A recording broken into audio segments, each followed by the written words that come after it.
The term STEM education became popular a few years ago, and people started thinking and talking in terms of STEM education as opposed to science education, math education, etc.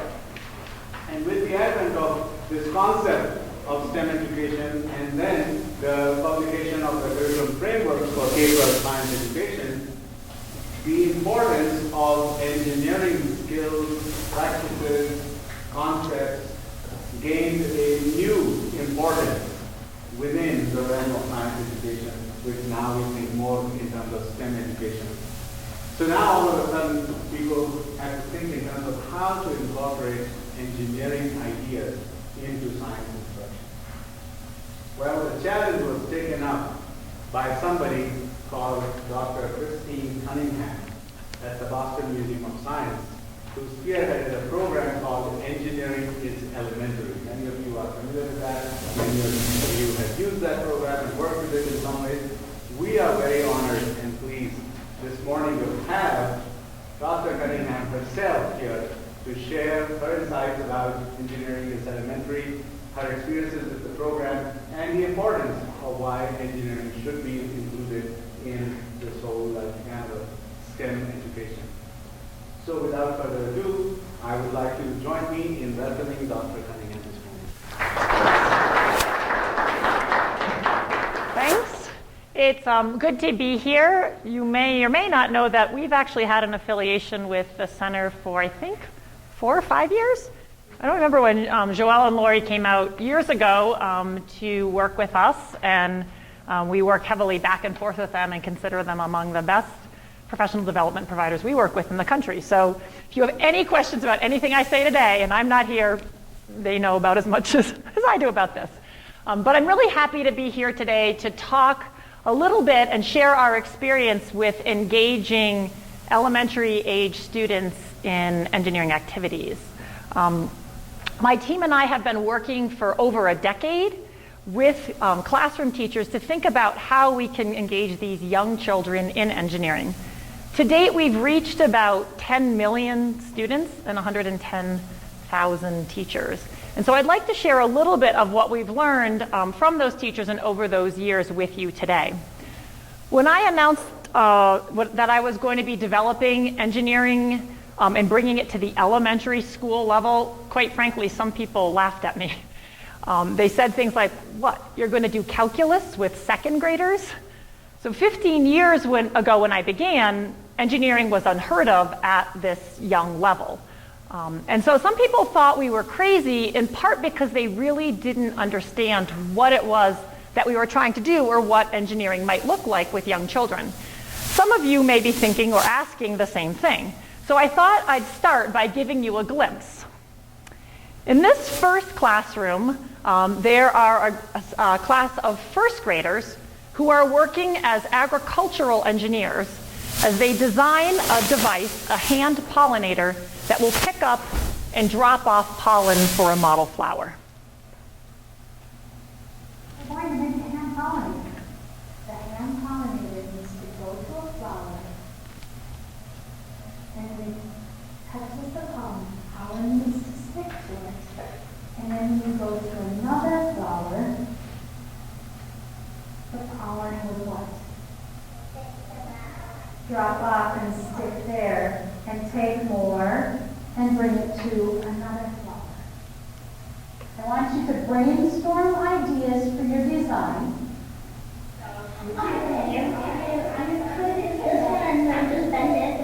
Yeah, okay. So let's say number 3, but we'll just bend number 3. How about that? So it will be half of that. It would look like your idea, but of course the pictures I think better in my idea. Yeah, but how would there put there are look what we've created.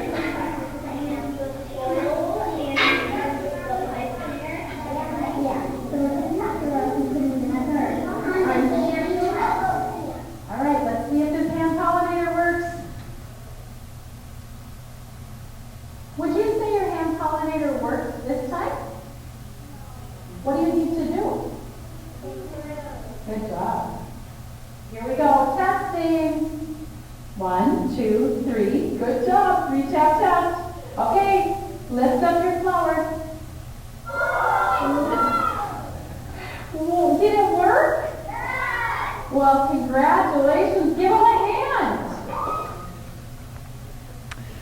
So as you see from this little snippet, young children can engineer. And young children should engineer, we argue, because it helps them develop habits of mind that will serve them both through schooling and throughout their lives.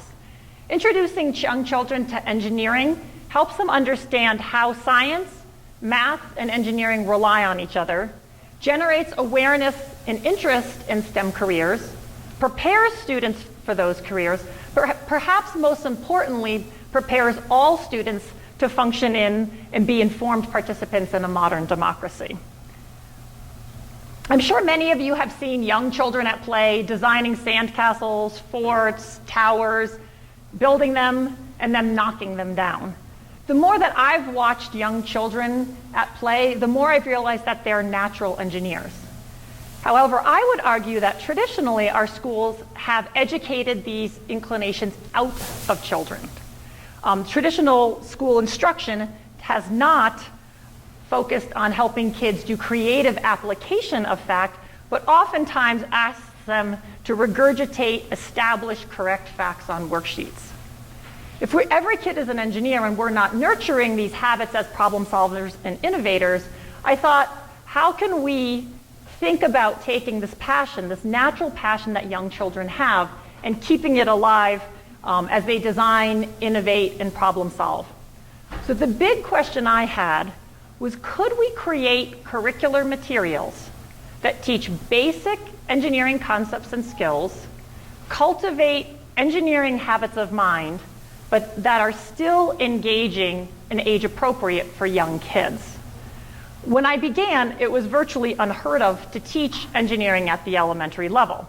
So we did what good curricular developers are supposed to do, and we went to the educational literature to try to understand more about what kids think engineers do, so what they know about engineering, and also what they don't know. Only to find there was no literature at the elementary level. That's how new this topic was. So it was pretty clear we were going to have to do some of our own research if we wanted to get smart about this. So we created a little draw and engineer assessment and asked 700 children, grades K through 12, to draw us a picture of an engineer at work, and then also to describe what he or she was doing. And what we found is that kids think that engineers are construction workers. They build buildings, bridges, and roads. Note that they're building them, they're not designing them. They're also auto mechanics. So they're the person that you bring your car to when it needs an oil change or when it's broken. And from a young child's perspective, this makes sense. Engineer has the word engine in it. Probably the biggest thing in their life that they affiliate with an engine is a car, so that engineers must fix cars. Similarly, engineers fix computers. When your computer dies, you call the engineer and they come and repair it for you. Again, they're not designing it, they're repairing it. And then finally, with the littlest guys, we see a lot of engineers driving trains. That's a vagary of our language. So it was pretty clear to us that children don't have an accurate or complete conception of what engineers do. And if they're going to learn about engineering, we have to help children sort of change these perceptions. So I'm going to tell you a little bit about how we've done this with our curriculum, Engineering is Elementary. But to do so, let me briefly give you a few glimpses into how it's structured. So when I began this, I immediately went to the experts. We called together a group of practicing classroom teachers and asked what advice they would give to us. And their strongest message was that whatever we did needed to integrate with things they were already teaching. They have a lot they have to cover in their classes. So if it doesn't integrate, they weren't going to be able to introduce engineering. So we thought about that for quite a while and decided that we would take science as our primary integrator. And so we identified the 20 most commonly taught science topics at the elementary school level, which you'll see sort of in the left-hand columns. And then, so things like plants, magnets, weather. And then for each of those, we paired it with a field of engineering. like environmental, materials, biomedical. So the idea is that kids use the science that they're learning in science class as they engage in an engineering design problem. So for instance, in that first little video clip that you saw, the kids had been learning about plants and insects and pollination as part of their science class. Many classrooms will, hatch the butterfly. And now they're taking those understandings of these natural systems and thinking a little more deeply about them as they design a hand pollinator that will help transfer that pollen. One of my explicit goals from the very beginning was to create curricular materials that were attractive and engaging to all students, girls and boys, kids of all different races and ethnicities, English language learners, kids on IEPs, and kids from a wide range of socioeconomic backgrounds. So to meet this goal, my team and I again went to the literature and developed 14 inclusive curricular design principles that we incorporate into all of the materials that we develop. So for instance, the literature tells us that children learn better when their learning is connected to the real world. Girls and underrepresented minorities in particular learn better when their learning is connected to a real context. So each of our units starts with an illustrated children's storybook. In it, a child somewhere in the world encounters a problem that he or she solves using engineering. Kids in the classroom will go on to do exactly the same challenge that the kids in the storybook have. The context helps us connect engineering not only to science, but also to literacy and to social studies, because each of these books is set somewhere around the world. So returning to the idea of misconceptions and how we address those, how do we help kids understand what engineers really do? First, we want them to understand that engineers do a wide range of work. They don't just work with computers or on buildings and structures. They can be biomedical engineers, they can be environmental engineers. That's why we chose to have each of our units focus on a different field of engineering, so they would get a sense of the range of the work. Second, we tried to situate each problem in a larger context, and in particular, to draw out the ways that engineering can help people, animals, the society. So engineering is a helping profession because we know that many kids resonate with that as something that they might be interested in doing. We wanted to help kids understand that engineers are diverse. They look like all different kinds of people. That's why our storybook characters have such a range of ability, or range of faces on them. And then finally, we wanted to make sure that kids understood that engineers design the world that we live in, not just fix it. And so we actually engaged the children in doing engineering design in the classroom. So I mentioned at the beginning that engaging kids in engineering can help them develop engineering habits of mind that will prepare them for the future. And I want to turn now to this for a few minutes and show you more explicitly what I mean by that. So when we started this, I asked my team, how will we know if high quality instruction and learning is going on in the classroom when they're doing engineering? And so based on that question, we developed 16 engineering habits of mind, we call them, that we're trying to cultivate in kids. Things like children should be making evidence-based decisions, working in teams, thinking about criteria and constraints. And these are the kinds of things that we want to see happening in classrooms as evidence of good engineering. But how does a teacher do this, particularly at the elementary level, and what does it look like in real classrooms? Let's start with sort of the core principle of engineering, which is problem solving. Most people will say that problem solving and innovation lie at the very core of what engineers do.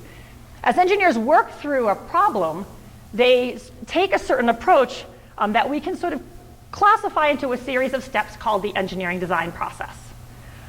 We developed a very age-appropriate, simple design process that has 5 steps: ask, imagine, plan, create, and improve. In the real world and in college engineering, there can be 8 steps, 10 steps, 12 steps, but we were limited to 5 because our consultants, our elementary school teachers, said the kids can remember one hand 5 steps and no more. And they were very insistent that we could only have 5. We really wanted a 6th, but they said only 5. Another important habit of mind that we're trying to develop in children is the view that all learning is interconnected.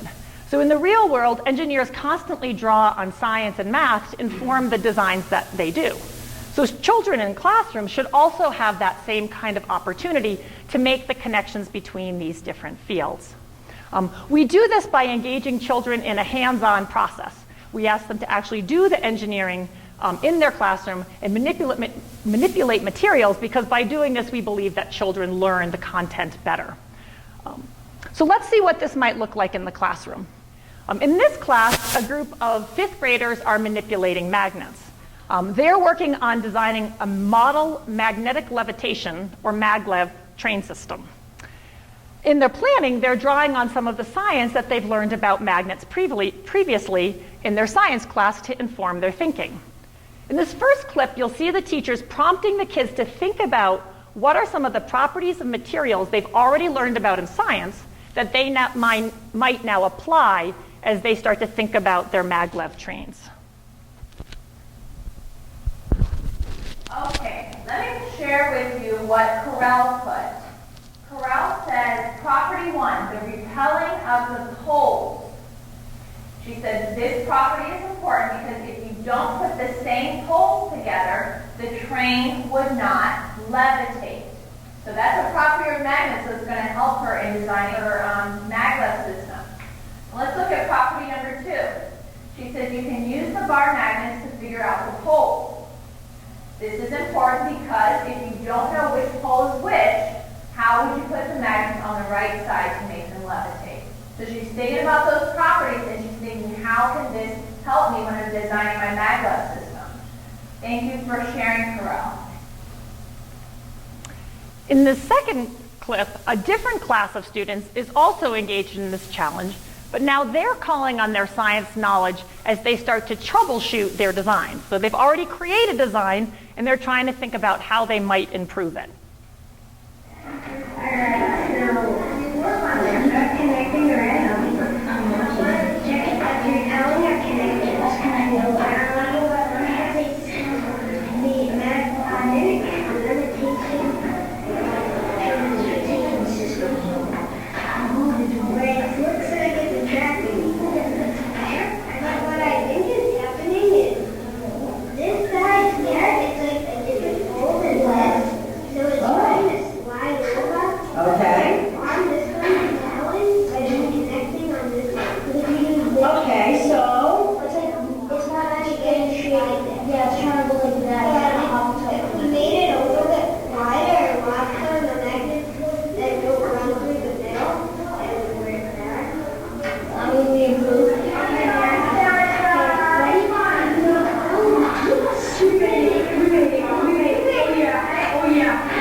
So to review what was happening here, the kids had previously learned in science class that magnets can attract or repel.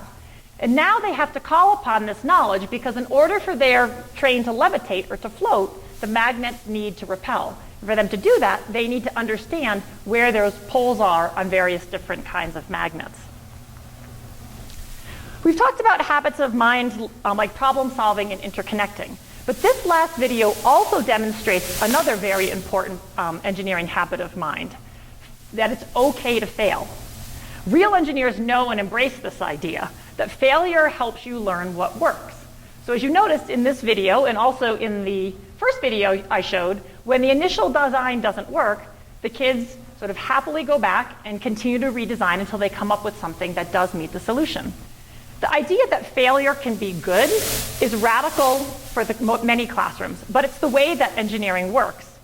The ability to face that initial failure and instead of giving up, to persist through it and continue trying until you come up with a viable solution is a valuable character trait. It's also one that many elementary teachers tell us is sorely lacking in some of their students that they encounter today.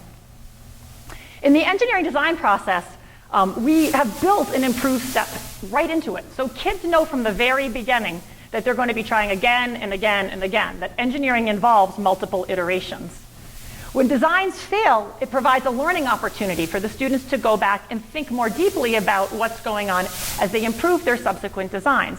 So they learn another important habit of mind, that persistence pays off. To sum it up, when failure is presented as a learning opportunity, as an unavoidable step of engineering, it's destigmatized in the classroom. students come to accept and even expect failure. And that's an important habit of mind as well as a valuable life skill. Teachers tell us that these kinds of engineering lessons have huge impacts on their students. From these quotes, you can see that kids embrace the opportunity to hone their thinking and work on new solutions. We constantly hear from kids that students want to try again and again and again to improve their solutions. They'll come in before school. They'll stay in over recess. They'll work over school holidays for the opportunity to continue to make their solutions just a little bit better. Instead of worrying about being wrong or looking stupid, the kids start to focus on the learning that comes from these failed designs. What they figure out is that the student doesn't fail, the particular design fails. And in so doing, it can prompt another set of ideas and innovations from the kids. Closely related to the habit of mind failure and persistence is the ability to tackle multiple solutions. That's another critical mind that we're trying to get kids to focus on. So it's extremely common for school tasks to have one and only one correct answer. In engineering, though, we're asking kids to take their knowledge and their creativity and to solve problems that are truly open-ended. Because in the real world, engineering problems rarely have only one solution. Designing a bridge here in Flagstaff is going to look very different from a bridge we might design in Boston. So you really have to think about the context and generate sort of the solution that works best for that particular space. Children really embrace this idea and the opportunity to design something that's truly unique. They find it quite interesting and engaging.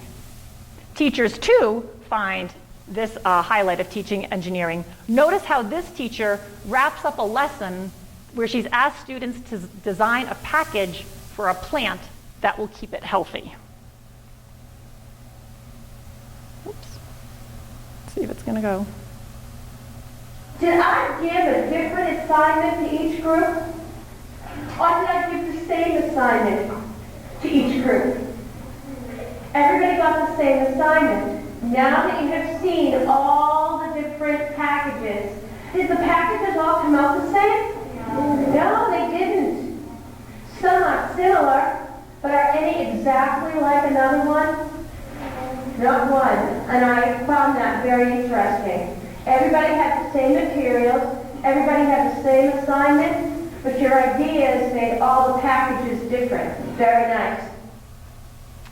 Teachers will say that this diversity of solutions is one of the highlights of teaching engineering.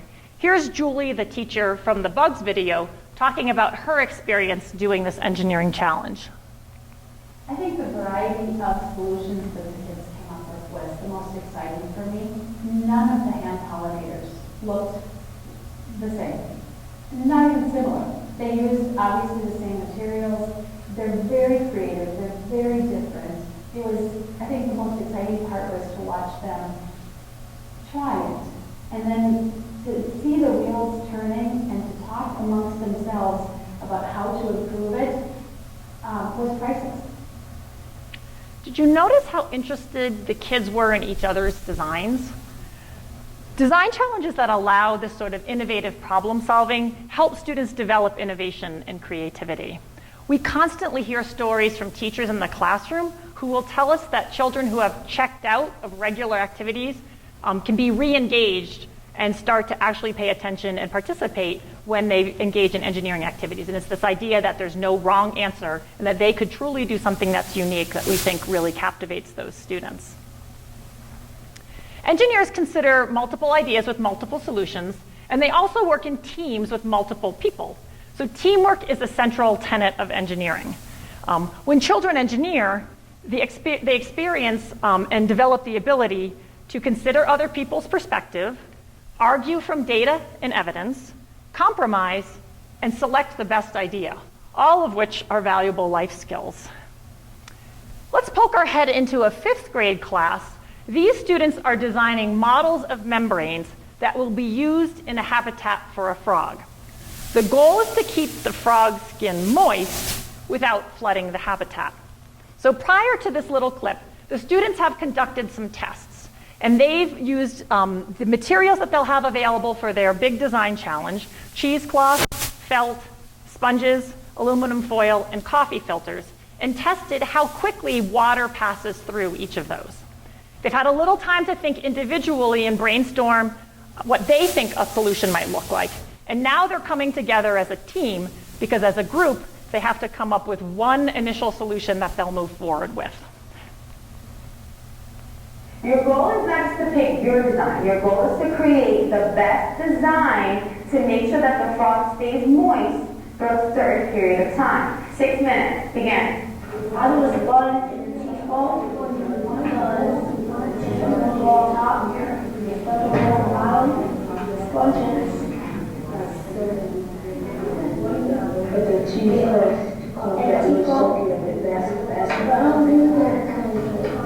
you know how when we put the cheese cloth, it's like we put the cheese cloth in like I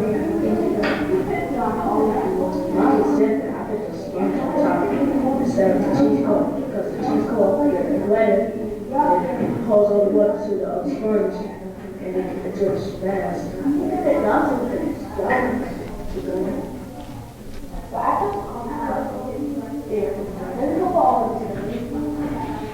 Yeah, all of it's really. You can use the sponge. You can use help.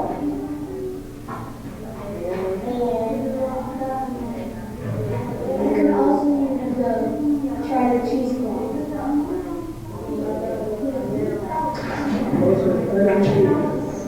Now, I will say, I'm enjoying the conversations. You guys are really trying to think about it. A lot of you are trying to compromise and work with one another. So these students were using what they had learned from their previous experience, but they were also working together as a team to try to compromise and come up with the best plan to move forward with. Let's look at one more class. These are a group of third graders. They are working on a geotechnical engineering challenge. They have to evaluate a landscape in a village in Nepal to try to find the best site for a type of bridge called a tarpole. They have to balance constraints from science, like where different substrates erode and how quickly, but they also have to take into account cultural considerations about where the villagers want the bridge to be.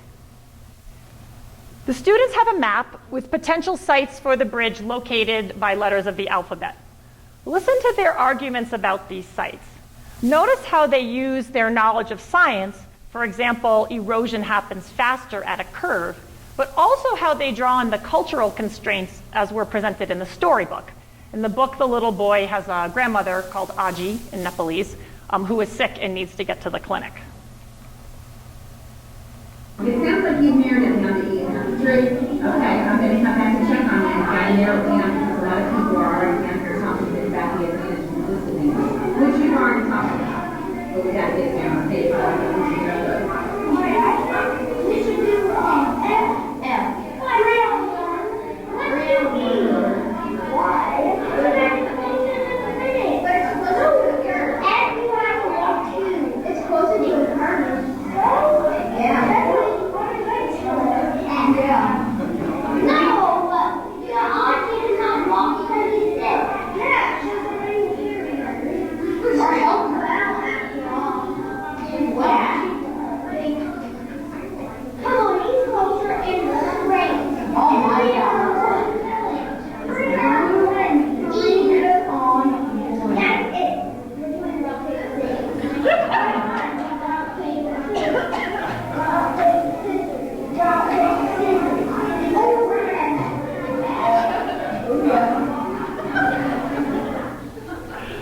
So obviously this is not how we would encourage children to reach the final decision.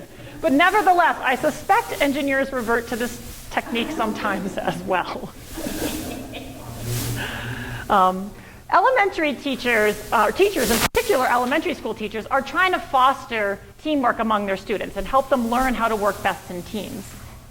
Engineering activities can provide teachers the explicit chance to talk about how both students and engineers work and benefit from teamwork, as we see Kelly doing with her students in this video after they've completed that maglev challenge. Do you think you would have been as successful if we hadn't shared as a group? Can you explain to me why? Albert. The way that we suggested is really like to make it that kind of like wooden word. Right. Okay. And I wouldn't even call them mistakes because you don't know if something's going to work till you try it, right? You build on each other's ideas. Do you think you would have been as successful if you were working by yourself? Engineers never, Stefan, they never work by themselves. They're always sharing with each other. And it's not copying. It's learning from what other people have done and improving on their designs. So Kelly connects what her students do with what engineers do. And engineering design challenges can help students understand what engineering is and see their own potential as engineers and problem solvers. We see a wonderful example of this in the second grade class. In this class, the students have already read a story about a young girl in China who is trying to help protect her school vegetable garden from a bunny. So she's decided she needs to build a wall. The kids have tested different materials to evaluate what types of materials would be best to build mortar for a stone wall. Next, they're actually going to build the wall and test it. But before they do, their teacher, Chantel, poses a very important question. At this point, do you guys feel like materials engineers? Why? Anybody? Because we already did like 3 of the engineering design process. And you asked the question, and we answered what are solutions.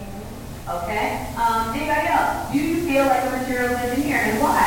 What makes you feel that way? Yes, Margaret. Yes, because I think it's all treated all materials process. I feel it is just as Wonderful. I think you guys are all ready too. We did not pay that child to say that. These are what we call solid gold nuggets. We didn't even tell the teacher to ask that question. But after she did, she asked students to consider engineering as something that they could do as a possible career in the future. Who can be an engineer? anyone. Anyone.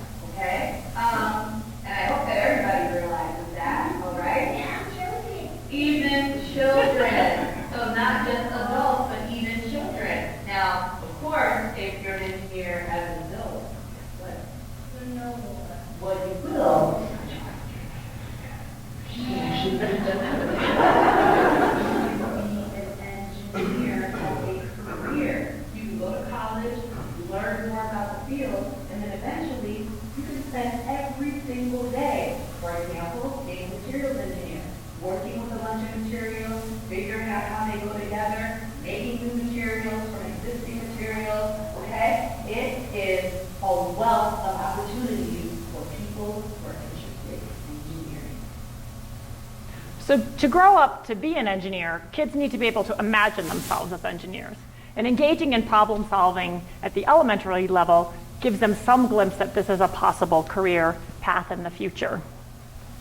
So today, with the help of these talented teachers and their pupils, I hope I've helped you to see that young children can engineer, and when they do, they can develop some valuable habits of mind. I want to turn now for a few minutes to talk a little bit about some of the other ways that kids are impacted by engineering. My team loves data. We've collected hundreds and hundreds of thousands of surveys from kids, spent thousands of hours in classrooms watching teachers and interviewing them. And we've also had internal and external researchers and evaluators look at our materials and their impacts on students. We found a couple large findings that I'd like to share today. The first one is that children learn STEM better when classroom instruction includes engineering. When we compared groups of children who used our engineering when they did the science to groups of kids who only studied the science, we found that the kids learned more about engineering, technology, but also science, which is not surprising because when kids are using the information, they're more likely to remember it and it will have a lasting impact. Down here at the bottom, we see a response that one kid felt so strongly about, even though it was a bubble scan test, he felt he needed to write us, or she did, a little note. And it says, "Last summer I thought engineers only made electronics. Now I think engineers design stuff to solve a problem." Currently, we're done with our data collection. We're in the analysis phase of a gold standard efficacy study of 13,500 kids from 3 states across the United States. And in this study, we compared our curriculum, which incorporates those inclusive design principles, to an engineering curriculum, a control curriculum that we developed because there wasn't anything else out there, where the kids were getting exactly the same engineering content, but it wasn't connected to the science. So they were studying the science and they were studying the engineering, but there wasn't that sort of cross-curricular connection. And what we're finding in our very high-level statistics is that the kids learn the science better when they have that cross-curricular connection. So they studied exactly the same concepts, but in one case they were cross-linked and in the other they were not. So we're pretty excited about that.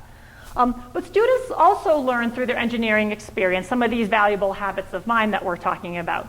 So this response that one kid wrote about what an electrical engineer does for his or her work, she wrote, "He or she perseveres and works hard, sometimes gets mad at teammates, but always comes back around." Similarly, this child was so excited that he or she decided that she needed to make some new categories to help express what she felt about engineering. They developed 1 million to describe how much engineers use their creativity. And brainstorming different ideas is even higher with Google Drupal. While we love to see this, it really wreaks havoc on our scanner machines. A second finding that we found is that children who use our curriculum are more likely than control students to indicate that they're interested in engineering as a career.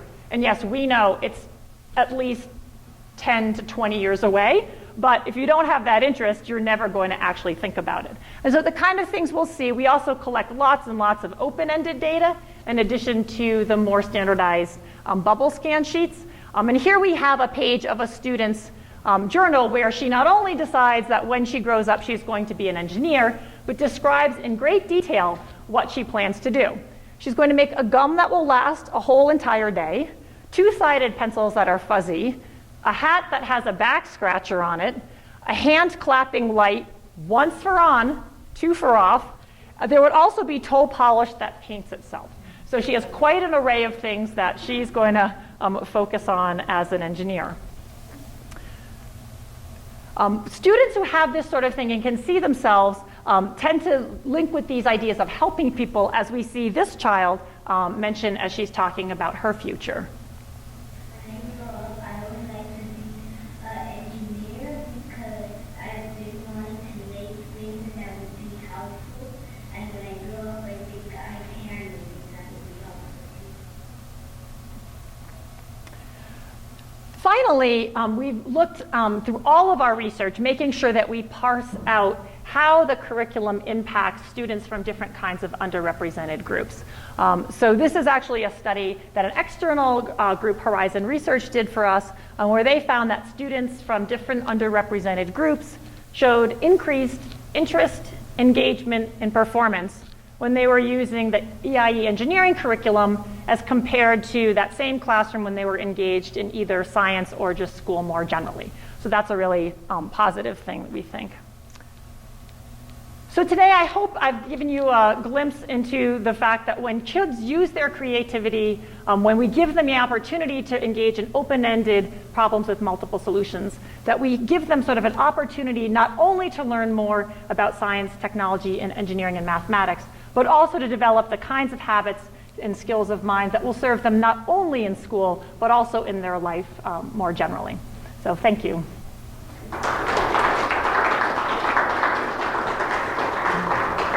And I'm happy to take questions if folks want. I think we have a little time.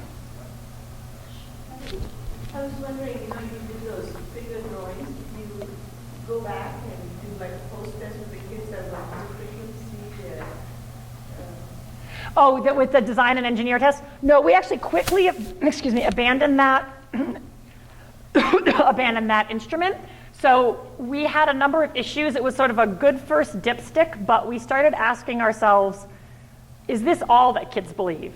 Is this, or is just the stereotype? So we've now developed 2 other instruments that are more sort of standardized. So in one of them, the what is engineer, we give the kids 16 different images or sometimes written word that says what an engineer does, and they say yes or no. And that way, we don't have to say, well, maybe they think they design bridges, but maybe they also know they're a biomedical engineer. If they say no, then they clearly don't know. And that one, we do see a difference in them. We also have a similar one for their understandings of what is technology, because we're trying to move kids beyond technology as just electronic things.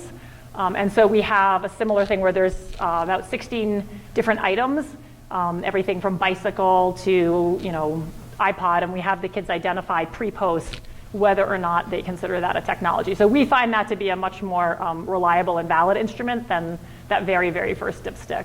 But unfortunately, a lot of people are still using that one because I don't think you can really do very good research with it, but it's out there. Other questions? Mm-hmm. How did the program get launched in school? I don't know. Do you want to answer that? Because you're more on the front lines than I am. Yeah, so a lot of schools find out about it and then they contact the Museum of Science and say, come and give us a workshop. And so we work with schools and teachers. Sometimes the whole district will do it in district development. And then they also have this wonderful program where they have a Teacher Educator Institute. So the people who are in curriculum development, like the HR design curriculum or STEM curriculum for the school, can learn, and then they can offer the workshops for the teachers. But the professional development is key because they get to experience it and really think about how it works and what to do, and they see all of the amazing resources online, all those videos, all there, like how to like do the materials and everything. Very, very supportive of getting it into classrooms. So Yeah, and sometimes it's top down. Like sometimes an administrator will find it and just decide. I mean, we have a lot of people calling like, my administrator just decided we're going to be a STEM school. Can you help us? We don't even know what that means.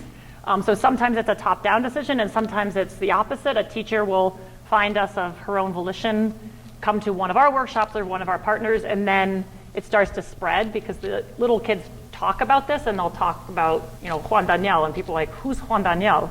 And so then one teacher asks the other teacher, and then there's sort of this movement that comes from the bottom more up, and it's usually about 18 months to 2 years, and then it's used more broadly. So we've seen both models happen with teachers. Mm-hmm. Thanks so much for doing this. It's so much fun. I just really wish they had it one. Me too. I would have been an engineer for sure. Yeah. The most fun part was Monday, I was at a student STEM science fair. And we didn't get a whole lot of sort of folks around, but we're setting up for it, and 5, I'd say young women, they're now apparently in 8th grade, come running up and they're like, we did that program. And one of the girls, I was in this video actually, and I looked at her, I was like, and I said her name. So they were in 4th grade when they did the program. They're now in 8th grade. They just won their school science fair, and the 5 of them are still hanging together doing the science thing. So we now have their personal email, so we'll follow them and see where they go. But that's pretty fun to see that, maybe they would have done it anyway, maybe they were science students, but they remembered, and they gave us a great and gory detail about the 2 engineering units they had done and what they did, and sort of eventually they put it together. I think that we actually had written them, but it was really fun to see that they remembered it all those years later. Mm-hmm. Are you following teachers who are trained to see if they're continuing to use it, like what's the sustainability of the program? And then is it more effective, the top-down approach or the bottom-up approach, or is that really very much cool? Yeah. So I'd say the following piece, we have done some research. One of the easiest ways for us to tell is that we have all of the materials ordering still within our team. Like we haven't outsourced that. So we can look over time and see if you're getting orders from the same school year after year after year. It's a pretty good indication they're using it. So we've also had an external company an external consulting group do some work with teachers, and our very approximate numbers are that 80 to 90% of teachers are using it after 3 to 5 years, 1 to 2 years, 2 to 3 years, and 5 years plus we have at least 50% of the teachers still using it, which is pretty high given that there's a lot of teacher turnover. So we know that if you can get using it, it's often used.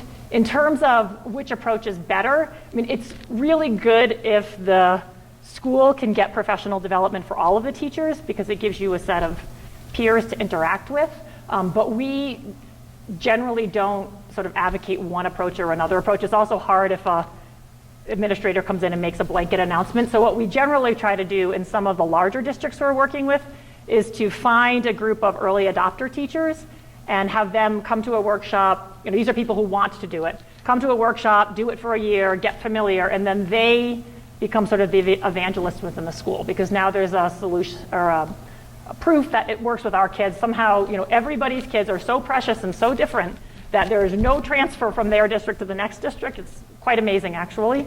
But if you can do it with your kids in your building or in your district, then there's a lot more, you know, to belief by the other teachers for the bigger rollout. So that's when we work with, like we're working with, you know, New York City and San Francisco and a lot of these really big districts. That's what we try to do, is get sort of a first group and then some of the teachers who might be a little bit less sold on this whole STEM thing.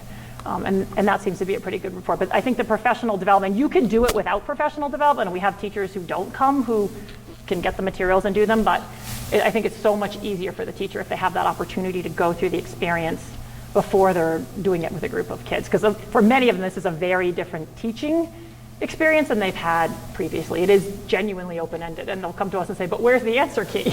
Like, well, we don't really have an answer. Like, you have to have a conversation and figure out what you've learned. And for some teachers, that's how they teach every day. But for a big group of teachers, particularly around science, that's sort of the biggest thing they have to become accustomed to. Is there a question over here that I see? I was just thinking about the habits of mind, and it's so neat to see the children make that part of the learning process to try and possibly fail and persevere. And I'm in math ed, so I was wondering more about if that connected to math? Yes. Yeah, so we actually have connected to math in a couple different ways. The first thing we did when we heard from districts, you know, where's the math, it's not in the binder because it was impossible. Like schools do these science topics at grade 1, 2, 3, 4, or 5. So they may be doing insects in first grade, second grade, fifth grade, whatever. So if you're trying to connect with one science topic, that's difficult. In fact, we have to write all of the materials at 2 levels. So they're written for we call them basic, the littler guys that has less reading and writing, and then advanced. But for math, what we did is we then worked for a number of years and went unit by unit and actually hired teachers who had done our units to then pull out of the units and connect back to the new Common Core standard. So there's a database of, I think, about 600 math lessons that you can pull up. Like, I'm doing, you know, the 3rd unit of the insects. Show me what math, you know, and there you can actually just print out a worksheet in a sense to bring it back. So we have that. The other thing that we've been doing and getting a lot of interest in recently is there's a whole professional development approach now where when we work with teachers, we call it linking the engineering and math and STEM.